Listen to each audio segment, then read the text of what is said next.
Hey, hi, hello, and all that good stuff. My name is Allie. I am the Chaotic Reader, and this is where I talk about book things. So, I am here to give my Polarthon TBR, but before we get into that, let's just address the fact that there's some lighting going on. There's some brightness. Things aren't dark. There's, you know, so yeah, I'm just really excited about it. I got a cheap little ring light, and I'm still trying to figure out like the best way to position it, blah blah blah. I'm not real good with lighting. We'll learn as we go here. Sorry if there's a lot of glare on my glasses. That is the one thing I've definitely noticed a lot, but I don't really know what I can do about that. I don't wear contacts.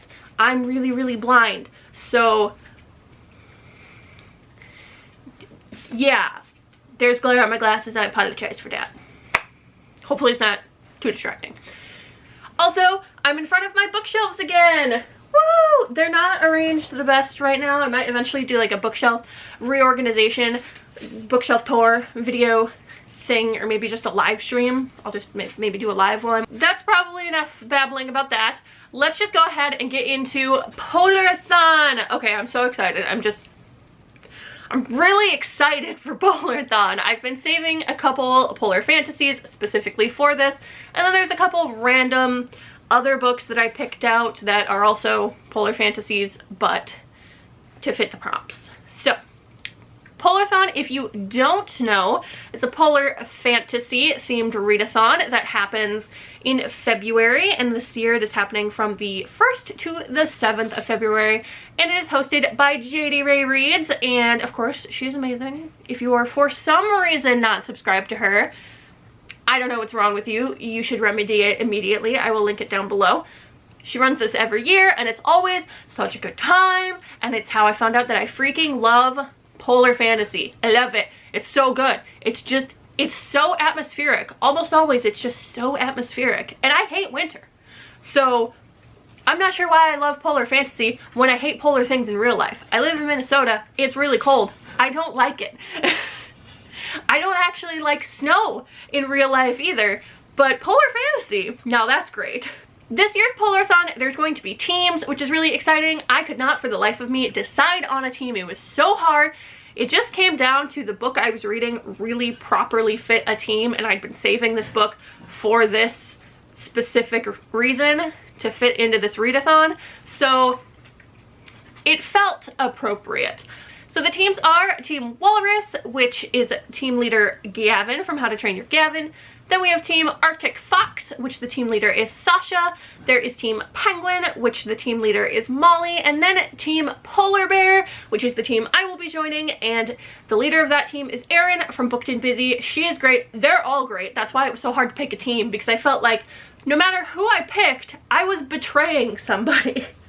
So I'm sorry to the other team leaders. I still love you. You'll see why I picked Team Polar Bear in a minute.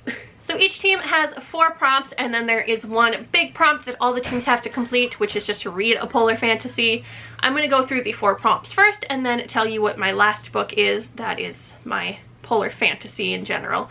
All of the books I'm reading are polar fantasies, but you have to read a polar fantasy to fit that prompt too, so I picked another one. So the first prompt for Team Polar Bear is a book with a journey in it, and you'll see why I picked Team Polar Bear now. I'm going to be reading The Polar Bear Explorers Club, The Forbidden Expedition, which is the 2nd book in the series by Alex Bell. So I figured since I'm going to be reading the 2nd Polar Bear Explorers Club book, I should join the Polar Bear team, because this is the book I'm most excited for. I have been meaning to read this for a while, and now Polarthon is happening, and I can go ahead and pick it up and get into it. I really loved the first book in this series. It is a middle grade series about an explorers club that goes on polar fantasy adventures, and we found out some stuff about our main character at the end of the last one, and I'm excited to kind of see where it goes. I think it might get even kind of more magical, more fantasy in this one, and so I am really excited for it. Also, I just really like the covers. Look at that. That's so cute. It's just them going on their little expedition. Also, there's sharks. They're like flying. There's flying sharks. So this book has flying sharks in it, I guess. and I'm down for that. The next prompt is Cozy Vibes. I decided to go with Green Glass House by Kate Milford for this. I actually don't know a lot about this one. I got it on an ebook deal specifically for Believeathon last year, and then I didn't end up reading very much for Believeathon at all because I was in just a huge reading slump at the time. Things were a mess. So I decided I'm gonna go ahead and fit it in here. I don't know a lot about it. I know it's got polar, icy, wintry vibes of some sort. I think it's kind of like a mystery, so it's like a middle grade mystery, and the cover looks really cozy. It sounds cozy. Mysteries are usually kind of cozy, especially I figured maybe a middle grade mystery would be. So I don't know. I feel like I got cozy vibes from the cover and kind of the general gist of it, and we'll see if I enjoy it or like it. I don't really even know anything about it. The next prompt is Cold Word, which is to have a cold word in the title, and I decided to go with Girls Made of Snow and Glass by Melissa Bechardaust. I might be butchering that, sorry. This I have had on my TBR for a really long time, and it's another one that I honestly do not know much about. I know it's a polar fantasy. It has snow in the title. I've heard good things about it. I think I got this secondhand really cheap, and I just picked it up because I'd heard about it, and it's a polar fantasy, and so I wanted to read it.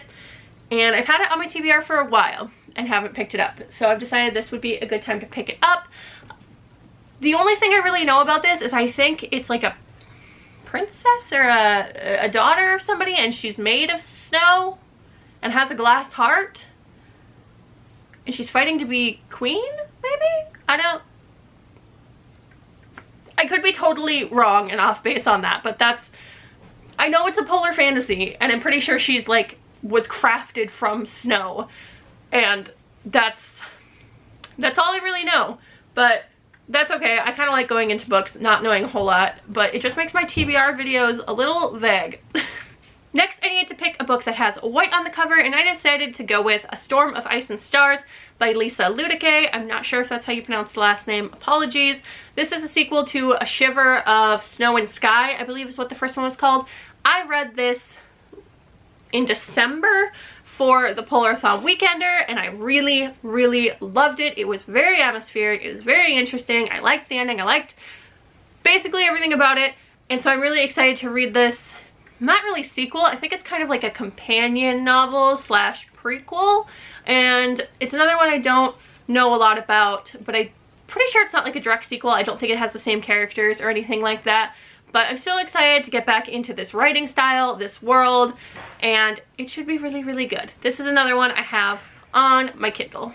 Lastly, the book I picked to just fulfill the general polar fantasy prompt is The Bear and the Nightingale by Catherine Arden. I am finally going to read this book. It is probably one of the most well-known and well-loved polar fantasies, and I have not read it yet. I have it on my Kindle, and I'm excited to finally read it. This one is definitely going to be a priority to get through, to finish, because I need to read this book, and I've been saving it for a Polarthon, and now is the time. Now is the time to read this book that, again, I don't actually really know anything about. I just know that people love it. I've heard it's atmospheric. I've heard it's beautifully written. I've heard it breaks your heart, or at least something in the series does. I don't know if the first book gets really sad, but I've definitely heard that the series gets really sad. So I'm excited to get to this and see how I feel about it.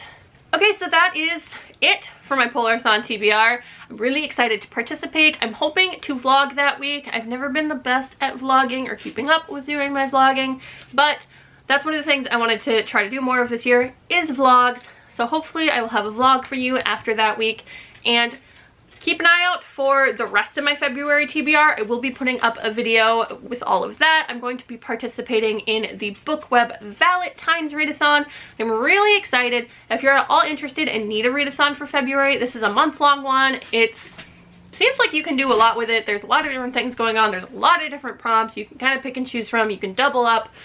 It just seems like a really good time, and there's a lot of activities going on and a really cool group of people involved with it. So definitely check that out. I will link that down below. And my TBR for that and the rest of February will be going up later. As always, make sure to like and subscribe and comment if you're participating in Polarthon, if there's anything you're reading, if you have any polar fantasies that you recommend, because I could always go with more on my shelves. And I will see you guys next time.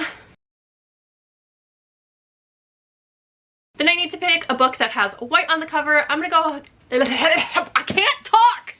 I can't make the words come out of my mouth right now. How much pregnancy burping do I have to edit out of one video? God damn it. Oh, I just said the first one. Can't brain right now. I'm gonna go ahead. A storm of ice and stars. A storm of ice and stars. A storm of ice and stars. Decided to read A Storm.